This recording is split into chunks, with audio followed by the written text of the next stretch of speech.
stops the run.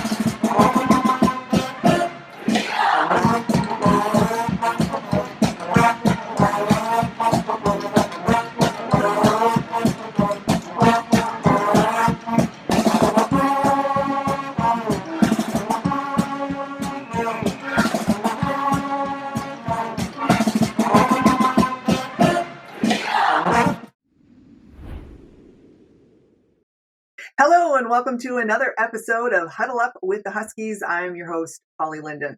This is the fourth episode out of 5 in total and serving as a way to reconnect with you, the fans, with the community, and with the alumni of the Huskies football program.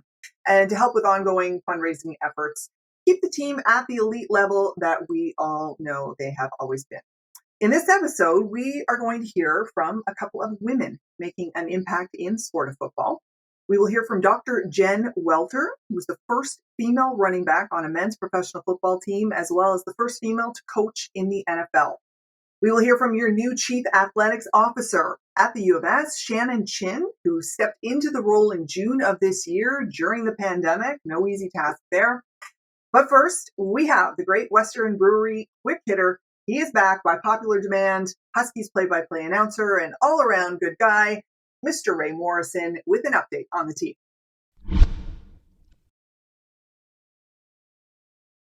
And Ray, thank you so much for joining us on another episode of Huddle Up with the Huskies. And the Huskies coming off another win. They've won 3 in a row now. This one a 28-17 win over the Regina Rams.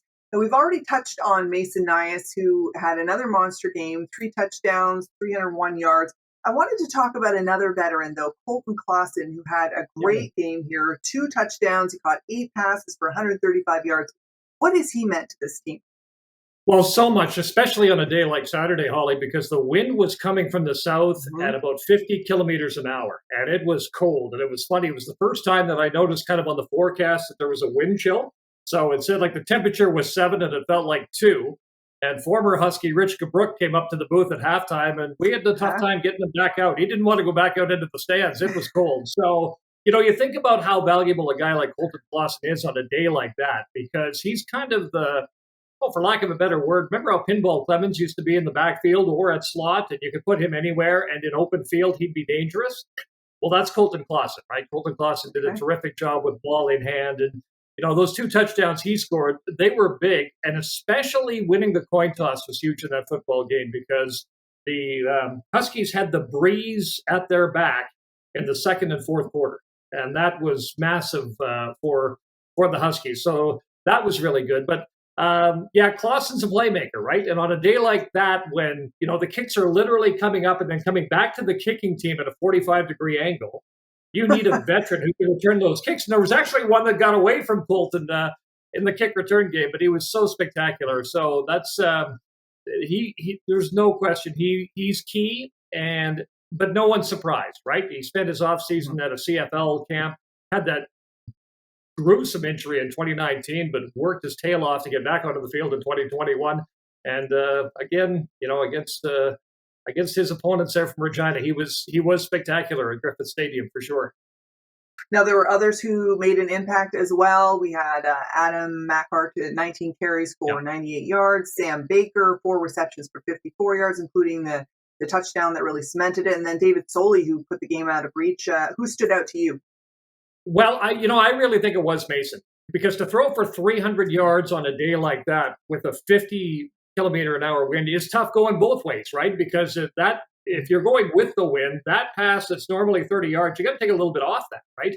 So, and then when you're throwing against it, you got to kind of sling it sidearm and make sure it's kind of cutting through the air and getting to the intended target. So I would pick Mason probably just for 300 yards through the air on a day like that was pretty significant. But the other thing, too, if I'm not mistaken, Riley Pickett, Nathan Cherry, I think the Huskies had 3 sacks in that football game as well. And that was a difference maker because the Rams came in with Sawyer Bittner in at quarterback. Everybody thought it would be Josh Donnelly, but he really got banged up apparently the week before against BC. So it was Sawyer Bittner in at quarterback for the Rams. And I think the Huskies kind of smelled a little bit of blood. And Warren Musica, the defensive coordinator, called a great game as well. So lots of team efforts to go around. And you mentioned David Soley. I mean, to give the team the field position he did, with some decent kicks into that breeze was pretty spectacular as well. All right, so positives all around. And now Huskies are Yep. 3-1. They're tied atop Canada West with the Manitoba Bisons, who they just so happen to be facing, and they have to do so in Winnipeg this Saturday. Tell me about that. They couldn't be meeting them at a better time, both in terms of the standings and just in terms of general storyline. Yeah, well, the Manitoba Bisons, it's an interesting story because when they came in for their non-conference game, and I think the veteran coach of just about 30 years now, the head coach of the Manitoba Bisons, Brian Dobie, was kind of sandbagging us a little bit because he says, gee, I don't have an offensive lineman that's played a youth sports game. And he was kind of singing that song at Griffith Stadium, and good on Brian for doing that, but his team is playing well. So it is going to be, a great matchup, I think. One of the things that the Huskies have talked about a little bit, and I didn't talk to too many Huskies following the Rams game, but with those 3 sacks, you would think it happened. One of the things that they have been working on is just defensive assignments. And even when they went on that 2-game win streak, they did talk about how there were still some missed assignments, even though they were 2-1, and they wanted to shore those up. So it's that steady progression, right? So now you got Manitoba, you're on the road, you got a win streak on the go, a game at home, and a game on the road to finish out the regular season. So I don't think these guys really mind after these 2 home games kind of getting out of the road and galvanizing and kind of getting together again just with team, especially on the heels of success, because it's always so much more fun to win. I think the Huskies, and I think it's going to be a pretty good matchup. And the other thing this time of year, you and I were just talking about the monsoon that you're under in Ontario, Holly. This time of year, as we saw Saturday with that 40-kilometer wind, is just, you just don't know what the elements are going to play, right? And both teams have to play in it. Good teams persevere through it. The Huskies did that this weekend. So if it's a little chilly and we start to see more sort of fall football, the Dogs know that they're up for it. So I think it's going to be a great matchup. Well, and we've proven now that they can play in the wind, and we know it can be a little windy in Winnipeg sometimes. So it sounds like it's going to be a great, great matchup. And we look forward to you coming back one more time for our final installment when the team will be heading into the postseason, and we'll get your take on it then. Thanks so much for joining us, Ray. Okay, thanks, Holly. Take care.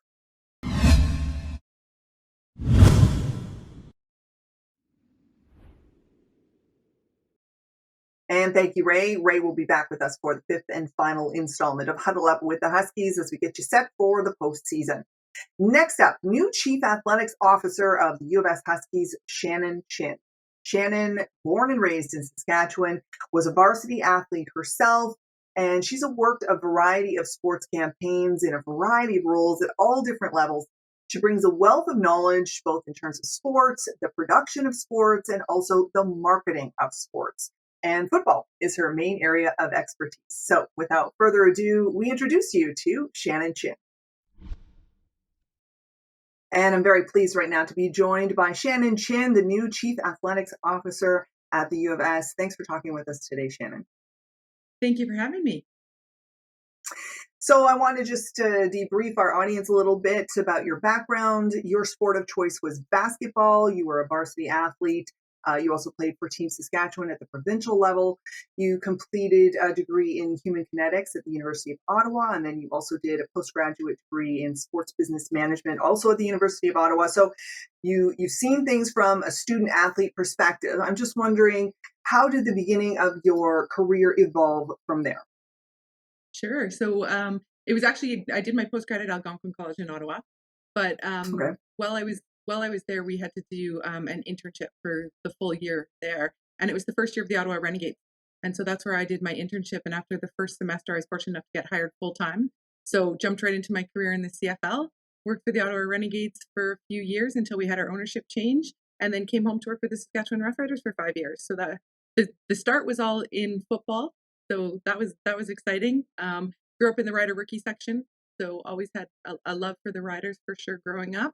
And then got to work in the CFL as the start of my career. Okay, so we'll go back to football in a moment, but I wanted to touch on how many events and organizations you've worked for, because it's been very extensive and very varied. You've done multiple NHL outdoor games, you've done Canada games, Pegasus World Cup, you've worked at Mosaic Stadium, Tim Hortons Field, done many game day productions, as you mentioned, for some CFL teams. Your most recent work was with Look Sport, which is about signage and branding around stadiums. So out of all of those experiences, what were some of the most challenging for you? You know what? With every job, I think that there's challenges, but when you're working in sports, it's fun. And so that's all those long days, we actually just had this conversation last week at our home opener for football when we were all standing around. It's been a bit of a long haul to get to that. It's always a long haul to get to the home opener. But, as soon as that team runs out of the tunnel or, runs onto the court and the pyro goes off, it makes it all worth it. So there's always been challenges. I think probably for me in my career, the hardest one was probably early on when we did have the ownership change when I was with the Ottawa Renegades. And I ended up leaving the organization shortly after that because the culture was just a little bit different. But that was one of the most fun places that I've worked. And that was one of the places where I made the best of friends that still to this day are great friends. And, if I could have stayed working for the Renegades for all of these 20 years of my career with the people that we were with, it would have been wonderful. There's so many of them that I'm still really close to and in touch with because, football is just family and we just all stay in touch. And it was just a great time. Yeah, I mean, you're speaking my language right now because that's what I've always said about working in sports. That it's just so much fun, and you meet some great people, and they become lifelong friends, and that's really what more could you ask for in your career? So that's fantastic. So this led you back to the U of S, and you were chosen out of over 100 applicants, which is an impressive honor. You're only the second female in this role, and the first who is overseeing both the men's and the women's programs. So this is impressive, but it must also be a sentimental honor for you to come back to your roots and talk to me about how you have family roots at the U of S as well. I do, yeah, and I'm super fortunate to come home. I went away to university, worked out there in Ontario for a little bit, came home and worked for the Riders, got that bit of that home feel again, but then was back out east when I was working for the Ottawa Senators and at TSN, a couple other places. But there was always that little bit of that want to come back to Saskatchewan and just get back here for the right job. And it took a little while to figure out what that was. And when this one got posted and I started going through the interview process, it got more sentimental as it kept going. It was a 5-month interview process. It was a long time, but the more that I kept thinking about it, and the more that I kept dreaming about what that would look like, I knew that this was the place that I wanted to be. So Regina's home for me. My parents still live there, but my parents are both from Saskatoon. My grandparents were all from Saskatoon. My grandfather was actually a professor here at the University of Saskatchewan as well, and both of my parents graduated from here. My dad went down to Texas A&M for a little bit on a track scholarship, but then came back to Saskatoon and he played for the Hilltops. So got a really strong tie to Saskatoon, to sports in the city, to the province. So I'm just really happy to be here. I really feel like I'm home. And your family must be very happy about that as well. Yes, the 2.5 hour drive is much better than the 30-hour drive that they used to do out to visit in Ottawa and Toronto, for sure. Well, you've already mentioned football, first ever elected female member of the Football Board of Canada. Can you tell me how that's played into and shaped your connection so far with the Huskies football program? Sure. I mean, such a privilege and an honor to be the first woman there, but for me, shocking at the same time as women's football is growing. I was actually working at Carleton University and worked really closely with Steve Samara, who's the head coach there. And he's also the senior men's head coach for our national team. And when they were going through board elections, it was coming up. He's like, you should apply to be on the board. And I didn't really know that much about Football Canada at the time, even though I'd worked in the CFL for a long time. They're just a bit of a different organization. They hadn't worked that closely together. Started looking into it and then applied and was elected. And to see the evolution, I'm just finishing my third term in June, to see the evolution of the change in the board and the change of the structure of that organization is fantastic. And for me, it's just built more relationships and getting to know more people. So within there, really fortunate to work with the guys from Football Saskatchewan. They're amazing. They're one of the leading PSOs in the country for sure. Jeff Yowzy, Cody Halseth is one of our coaches with the Huskies. So there's already that little bit of a warm feeling coming in. Already knew some people in town in the football space. Surprisingly, I hadn't actually met Scott Flory before, although, I mean, our paths have probably crossed more than 1 million times and we're 1 degree to 1 million people. But it was an easier transition to get to know him as well. So, of course, now you've taken on this role in this crazy, unusual time, which must be difficult in a variety of ways during COVID. I know that funding has been a particular issue. I mean, this is the whole reason for our podcast, really, is to make up for some of the fundraising events that have been lost during COVID. I know that the U of S has actually been behind in university funding for the last few years compared to other Canadian football programs. So how do you come in and tackle all of that? What kind of game plan do you have in terms of funding and just the general direction of the football program in the next few years? Yeah, we're super fortunate at the University of Saskatchewan with the alumni support that we have. The Dog's Breakfast has been such a big contributor. The recent donation from the Grahams is amazing, but we have to stop relying on our alumni for making up those shortfalls. So we have to start to get really creative. We have to start figuring out some new revenue streams. We're having really important conversations with Central, with the provost, with the university right now about the Huskies being priority. President Stoichev often says the Huskies is the biggest brand at the university, and we need to start working a little bit closer with the university, having some better strategies and communications with them to ensure that we have adequate funding and making sure that we're getting there so that Scott can continue to build his team and we're able to create the best student athlete experience here. Okay, well, that sounds wonderful. And I know one last question, that you have extensive experience in terms of brand management. So how do you describe the U of S as a brand, and how do you define university athletics at that particular school? Well, I think that the University of Saskatchewan and the Huskies are all about community, and that it's Saskatchewan, right? It's similar to the Riders. It's home, and for me, it's just easy to come back here to the community, to the people. It's just Saskatchewan is different. And what we need to start doing from a brand marketing perspective is telling the wonderful stories of our student athletes, of our coaches, of those assistant coaches that put in hours upon hours of volunteer because of the love of the game and the love for the brand. Girls like Amy Prokop that have played a different sport and come back or coaching another one. Majority of Scott's coaching staff are alumni. So what we need to do is start telling those stories, making sure that people know who they are off the field. And I think that that's really going to make a difference. We've got a phenomenal group of guys in that locker room, phenomenal bunch of coaches, and I'm really excited to keep on growing the program. No, I think you hit it right on the head there, that Saskatchewan is all about community. And I think you know what it's all about. You've been there, you've played there, and now you're working there, and have no doubt you're doing great things. So Shannon Chin, thank you so much for talking to us, and best of luck going forward with all of the athletics at the school. Thank you. Hopefully we'll see you in Laval at Vanier Cup.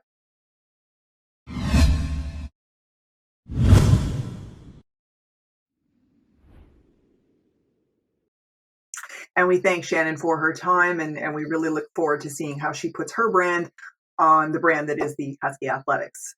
Next up is a woman who is a brand unto herself, Dr. Jen Welter. She was the first female running back on a men's professional football team. She's the first woman to play in a contact position in football. She's the second woman to play in a contact position in all of men's sports. And the first, you may recognize the name, now a medical doctor, but she was the longtime captain of Team Canada women's hockey team, Dr. Hayley Wickenheiser. Jen had a 14-year career of her own in women's professional football, which included 4 world championships, 2 gold medals, 8 all-star selections. She's a member of the Women's Football Hall of Fame. She then went on to become the first woman to coach in a men's professional football league, and then became the first female coach in the NFL in 2015. She has started a program called Gridiron Girls, where she mentors and coaches girls and continues to coach at all levels. She holds a PhD in psychology, a master's in sports psychology. She's written several books. She's featured on the video game Madden 20, and she has a nail polish named in her honor. So I could go on, but you'd probably rather hear from her. So without further ado, here she is, Dr. Jen Welter. Dr. Jen Welter, thank you so much for talking to us today. Hey, it's my pleasure to join you.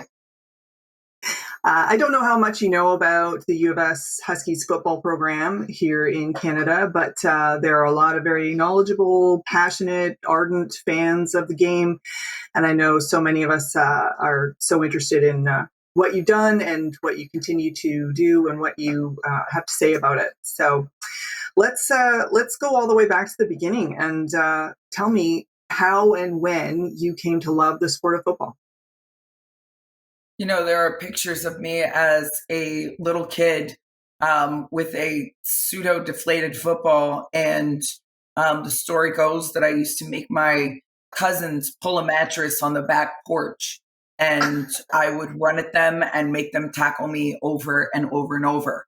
There was also a Halloween that I at one time got into an argument with my mom, and I asked her what year it was that I dressed up as a football player for Halloween. And she said that never happened. And I was like, but I know it. I have this distinct memory. Like, Mom, what do you mean it never happened? And we finally found a picture of it. And she starts laughing and she was like, that's not at my house. So apparently what had happened was she dressed me up like a princess and I didn't like the costume. So I went over to my friend's house and I redressed myself as a football player. So there was this early love in a culture where, like, in Vero Beach, Florida, the whole town shuts down on a Friday night. And like, that's where everybody goes. It's the biggest thing there. And unfortunately for me, it was also the first place in the world that I learned that there was a difference between what girls were allowed to do and what boys were allowed to do. And football was that place for me. So I loved it early on, but didn't actually have the opportunity to play football until after college. And, you know, thankfully I found rugby in college. So played that for all 4 years at Boston College. But, you know, then once I got the opportunity to play football, I was like, this is what I'm meant to do. So when you say that it kind of came about after college, but when was the point for you when you said, you know what, I'm not going to be content to play at this level. I'm not going to be content to stay here. I want to try and do something that maybe has never been done before. And then how do you convince people to allow you to try? I never did that, actually. I just followed the game. I think a lot of the times people assume that I had this, I'm going to go up to here, I'm going to go to the NFL, or I'm going to play against the boys. That was actually never the case for me. The truth was that I love the game of football. And because there was no, you know, big dream of the NFL, that was the no female league. That wasn't allowed for girls, right? So it wasn't something I aspired to do. But what I can say that you do when you're leading from the front is that you set yourself up so that you can step up to every challenge, right? Like, I'm going to do work every day. I'm going to commit to being great every day and follow the game where it takes me, right? Like, I played on the first and second U.S. women's national team. Those didn't exist when I started playing. So it wasn't like I could say, I'm going to play for Team USA. That wasn't a possibility. So I think that's really important to know about a first in anything is you didn't necessarily start out with this desire to disrupt. But when you're good and you keep going, you'll be challenged to do things that were bigger than you could have ever imagined. And that's been the case in my career, obviously, several times over. Mm-hmm. So if what I'm hearing is correct, it was partly your personality, but partly opportunities that happened in the era that you were in? Yeah, I guess. I mean, I don't know about in the era because, you know, certain things were driven by what you're doing, right? Like, it's not like the opportunities were like, oh, I'm going to look for a girl. That wasn't the case. It was, you know, here I am playing. I mean, Team USA, obviously those opportunities came about for the first time while I was playing, but playing for the men's team or going to be the first female coach in indoor or then in the NFL, those were created by what I was doing, right? Like, it wasn't, they were looking for a girl. Like, I played football toe to toe with the guys, earned their respect. And then Wendell Davis, who became the head coach of the team the following year, looked at me and said, you have to coach my football team, because I had earned the respect of all the guys and I impressed him. Yeah. He didn't say, I want a female coach and now let me go find her. Those are two very different things. Mm-hmm. So you had people who believed in you along the way, just from just your sheer work ethic and your talent. In general, how did players? You impress people, but like you have to be there to do it, right? Like most of those guys had never been on a football field with a female before, whether it was as a player or as a coach. So being there and, hey, try this next time, or, taking the same hits as the guys, getting back up and doing it again. And then, oh, by the way, being able to say, okay, this is what he did to you that time, and take the knowledge that was here and put it into a giant body. Those are all things that then you say, oh, this is a football person, right? But you may never have been introduced in a female package before. But, that knowledge or that similarity or that talent or the ability to make somebody else better just hadn't been introduced in that way before. Mm-hmm. Mm-hmm. You touched on that, on the physical ability. I'm fascinated by this because, most women have physical limitations compared to most men. How did you prepare yourself physically to stand up to the brute force of players that were 2 and 3 and 4 times bigger than you? How did you do that?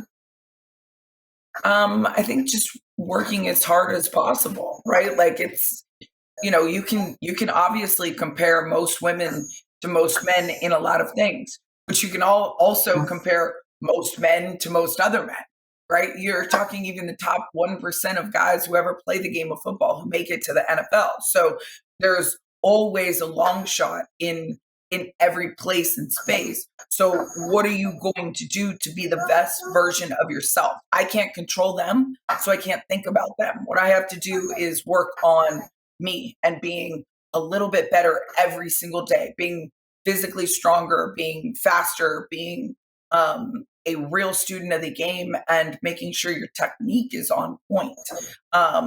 And on a football field too, it's also being in a position where your unique skills and abilities are actually maximized so that they're a strategic advantage, not something that's used against you.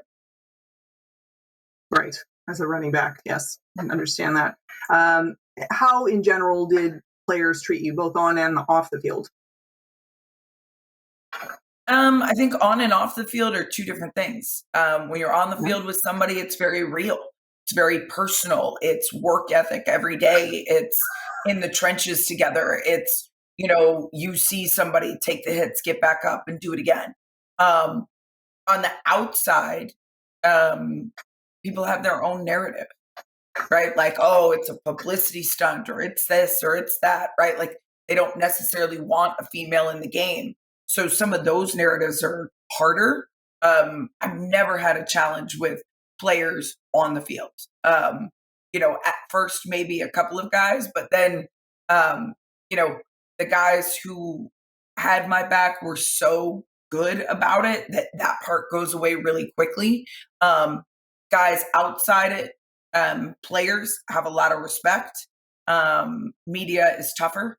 That's why I always say, be great and don't read the comments, right? Like, because if you get in the weeds of the comments, any single one of us that's doing anything great or anything disruptive, oh my goodness, you'd want to curl up in the corner in a ball, right? Because they can be so tough. But players are easy, right? Like we want to be great, and whether it's, I coached high school guys a couple of weeks ago, maybe a month ago, with Rod Woodson in Indiana, and I had the linebackers. And those guys were like, man, I can't wait to go and tackle somebody and say I learned that from a girl, right? Like it changes your mentality and your approach when somebody's on the field with you and they make you better. Those guys want to be made better. And if you can do that, you'll win them over. The rest of it, you have to kind of just handle yourself. So I've never had a problem with players. In fact, those guys have been my most vocal advocates when I was there, and even continuing on the conversation.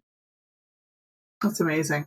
Yeah, I think when people underestimate you in life for whatever reason, you can go one of two ways. You can like you said, shrink into the weeds. You can curl up in a ball. You can let the voices get in, let them convince you you're not good enough, or you can become bound and determined to prove them wrong. And it's obvious that, you've done the latter in the attitude, everything that you do. Were there moments where you felt like that, where you felt the voices start to come in, and what did you do to pull yourself out of that? I think anybody who's doing anything disruptive absolutely has times when it's too much, too big, too hard, too against the grain, or where you have people who don't even know you that are mad that you exist in a very vocal way.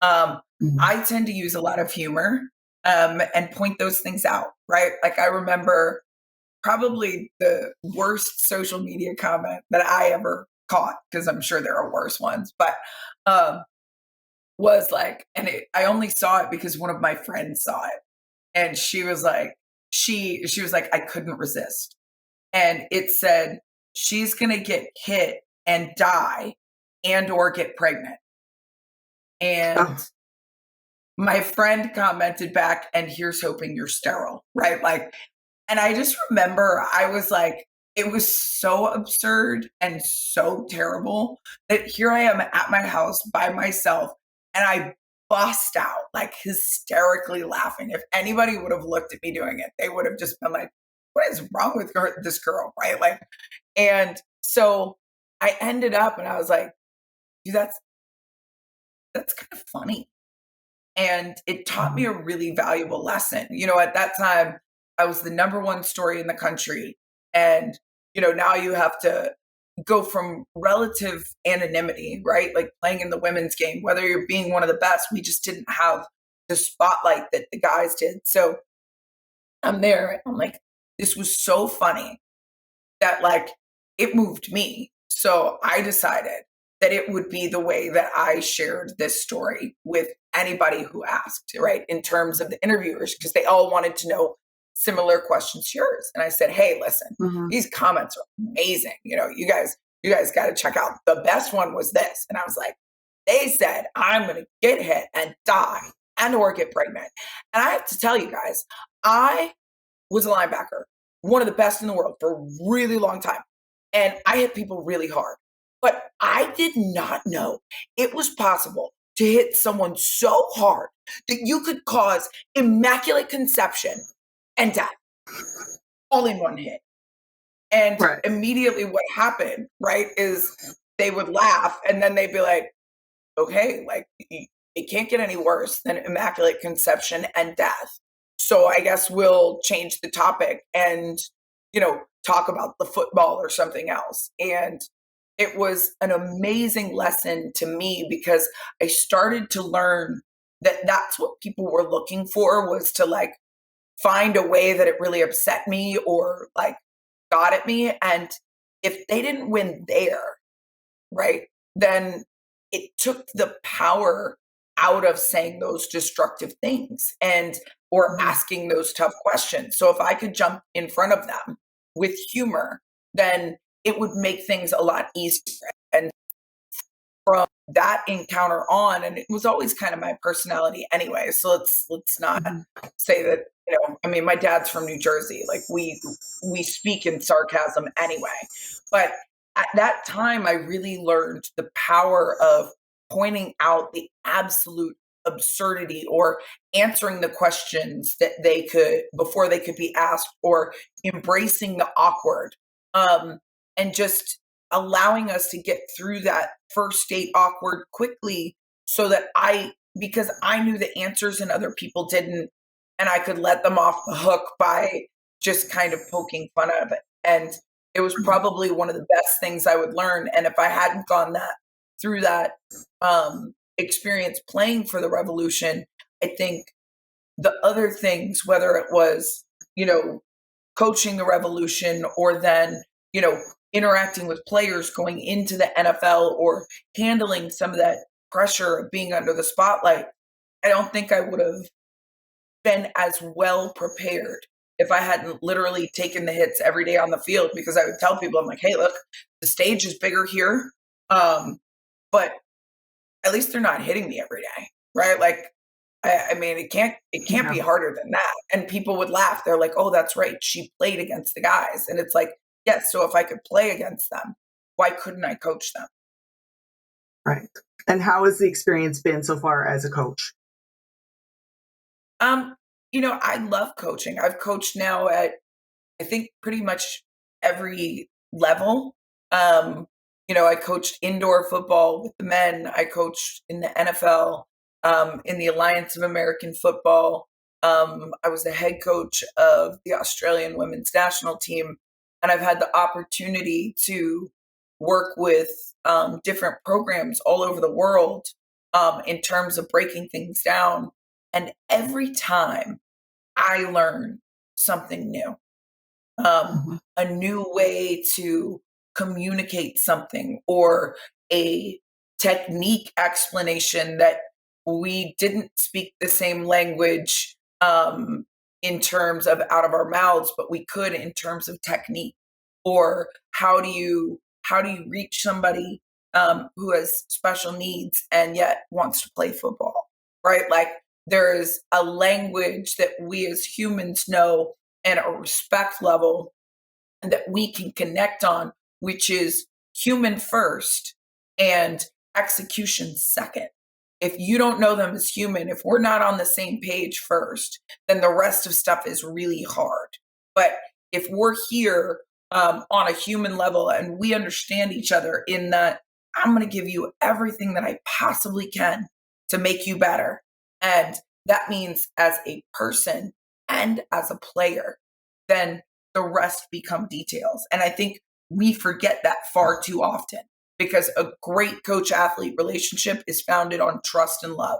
And we've got to get there first to get our top level of play on the field. And every situation I go into, that is always the thing that is most powerful to me. We have to understand each other. I have to know where you're trying to get, right? How can I help you get somewhere if I don't even know what you want, right? Like, and those things are not just football. Those are life things. And football has given me that and so much more. So the experience always pushes me. And I think we grow together, whether it's that understanding of you never thought you'd have a female coach. I had players tell me that all the time. And I was like, that's cool. I never thought I'd be a female coach. So, we're in this together, because it would have been harder for you to imagine a female in that role because there wasn't one. But that's the power of change or being a first, and why diversity and inclusion is so important at every level, is that you do have to see something to envision it in your own personal circumstance or in your own life as something that you could personally do. If you'd never seen it, why would you believe that it could be possible in your life? But now that it is possible, what are we going to do to make it more probable? Well, you're inspiring a whole bunch of people by doing that. And I think what you're saying is you're learning as much being a teacher. And, that's how we stay alive, is by learning new things. There are too many accomplishments here to mention, but I'm going to mention a few. You have a doctorate degree in psychology, a master's degree in sports psychology. You've written several books, including children's books. You're featured on Madden 20, which is so cool. You have a nail polish named in your honor. It's not named after you, but in your honor, Kick Glass. You've accomplished more in your lifetime so far than, is that it? Yeah, this is the poster. Nice. Oh, I love it. And is this the color that you have on right now? No, actually, Kick Glass is a top coat, so it can go over any polish and make it look like shattered glass. So glass ceilings, glass sidelines, the glass slipper mentality. That's what Kick Glass is. It's, so if you wear it on your nails, I always say it's a reminder that you can have your hands in the dirt and your nails on point. We don't have to be one thing as women. And I think that is so often lost, right? And I really got that part driven home to me when I played on the men's team, because everybody wanted to know, or are you trying to be a guy? No, I'm trying to play football and I'm going to do it in this package, which is mine and it's uniquely different. And just because I can go to toe with the boys doesn't mean I have to be one. And too many times young girls are put into boxes to believe that you can only do this as like an if then statement. So to me, that's why nail polish was so important, because, you know, you never pictured those fingernails on a football. And we as a society have to do better in terms of challenging stereotypes. And if I can do that as a living example and give permission to others to defy those stereotypes, that's what I want to do. It's not about a nail polish, really, but it's a way to do it. Yeah, I love that. And that kind of maybe answers my last question, which is, what is next for you? Do you have a bucket list of goals? Are you that type of person, or are you just taking opportunities as it comes and just trying to learn and grow as a person? You know, I think there's a little bit of both. I lovingly tell people, I couldn't have imagined all of the things that I have been able to do because they didn't exist. So I lovingly think that, you know, my head was kept down on and doing work, right? Like on the focus, because if I would have looked too high, maybe I would have been blinded by the stadium lights and tripped, right? Like think about it, as you're going up the stadium and looking those lights, and we've all done it. We're like, oh, right. And that recoil could have knocked me off what was meant to be my path. But I try and take it that way. And at the same time, I'm probably the most competitive person when it comes to myself, because I always feel like I should be able to do more and go further. And I never want to live in the rearview mirror thinking that I am solely defined by what I've done, right? All of those things were great. But, you know, I still have at least half my life to go. And so if I'm focused on those things and my head's looking backwards, it's really hard to look forward. So as I look forward, I think one of the things I really enjoy and do as much as possible is to be present and hands-on with kids. I think it's so important. You know, I had 2 football camps this last weekend. One was a Gridiron Girls camp, and then the other one was Snoop Special Stars. So I was on the field with the girls, and then a field full of special needs kids. And each one of those kids, you can give a kernel of confidence that just might change their life, right? In addition to the technique. But they won't remember everything we teach them in terms of football. I'm still learning, right? There's so many more things I could learn about the game of football and try to, but they'll always remember the way that we make them feel. So I hope that there's a generation of kids, both, you know, boys and girls who played Madden and saw for the first time that it was possible to have a female head coach, or girls who learned how to catch a football from me and went on to play in college and do those things. And I hope every one of them tells me, you changed how I thought that day.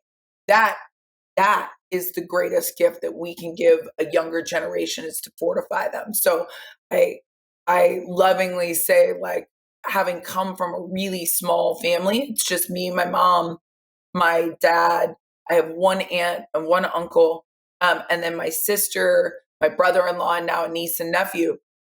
Like, that's it. That's my whole birth family. And sometimes we get limited by that. But I have this giant football family that I hope and imagine those crazy football family reunions one day, where it's, you know, hundreds and thousands of people that you could see that there was one moment and you gave them one spark. And that's a huge dream for me. And then in terms of like professionally, again, the same thing. I hope to continue to push the boundaries of what we thought was possible. Is it in a virtual space? Is it in ownership? Is it in where we see female head coaches? Those kinds of things, because we need to change the inclusion at the highest of high levels so that we continue to drive change, right? If we don't have diversity at the very top, then the toughest conversations are being had without parts of our population represented. And that to me is problematic, because then everybody else is fighting to get someone to believe in them, as opposed to someone to advocate for them and to advocate for change at those very top levels. So to me, those are the different places and spaces that we want to look, are to ownership and top level of leadership. And whether it's being a voice to advocate for those things or being a person who's sitting in those seats, those are the challenges that I hope to continue to take on. Well, that's a tall task. I have no doubt that you will tackle it like everything else that you have so far in your life. So thank you for being an inspiration to so many. I know I speak for so many when I say that I'm excited to see what you're going to do next. Keep breaking those glass ceilings. And thank you so much for taking the time to talk to us today. Absolutely, my pleasure. And thanks for everything that you're doing to instill confidence and motivation into all of the players at your program and beyond. Hey, y'all, listen, let your game speak, right? If I can leave you with one thing, just remember this: let your game speak.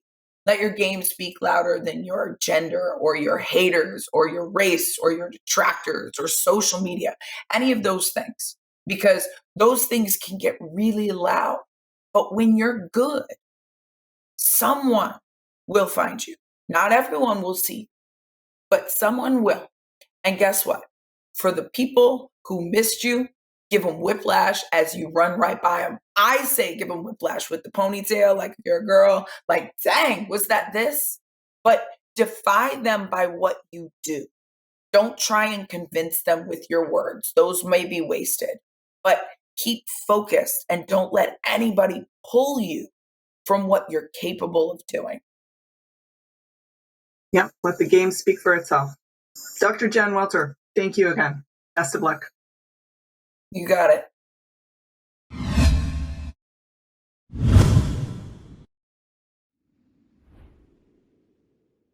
And I hope you all were as impressed with her as I was during that interview. Finally on the show, we spare some time to talk about the Starting 24. That is the ongoing fundraising initiative for the Huskies. Making a cameo for this episode, Patrick Newfeld. Born and raised in Regina, Saskatchewan, Patty wore the Husky football jersey from 2008 to 2011. He was then drafted 33rd overall by the Saskatchewan Roughriders in the 2010 CFL draft. He spent 3 seasons with them before joining the Winnipeg Blue Bombers. In 2013, he was part of the 2019 Grey Cup victory with them, and he's been instrumental with the Bombers' success. So here he is, Patty Newfeld. Hey everyone, my name's Pat Newfeld. I'm currently a Winnipeg Blue Bomber, and I was fortunate enough to play 5 years of Huskies football from 2006 until 2010. To me, Huskies football was a tremendous time in my life. It was an opportunity to meet a ton of new people, an opportunity for me to get out of my comfort zone, and also an amazing opportunity to go play for one of the premier programs in this country. Being able to wear the S on my chest for 5 years was a really prideful time in my life. I made some lifelong friends, and it also afforded me the opportunity to continue my passion of playing professional football, which I'm still doing now, luckily. But I think most importantly, what Husky football was able to do was instill some values in me that I'm going to keep forever.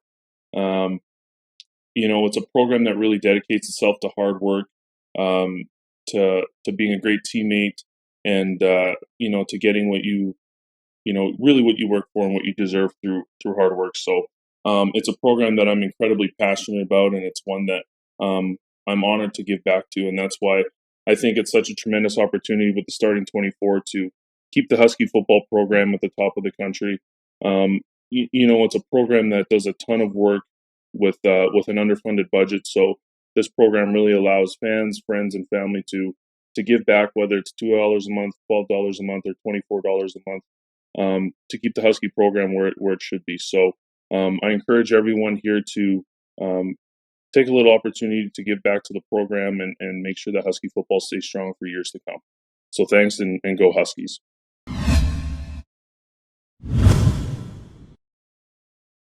And that's it. Thank you to Patty Newfeld, to Dr. Jen Welter, to Shannon Chin, and of course to Wray Morrison for polishing off another jam-packed episode of Huddle Up with the Huskies. We only have one more, and it will come your way November 10th as we get you primed for the playoffs with this team.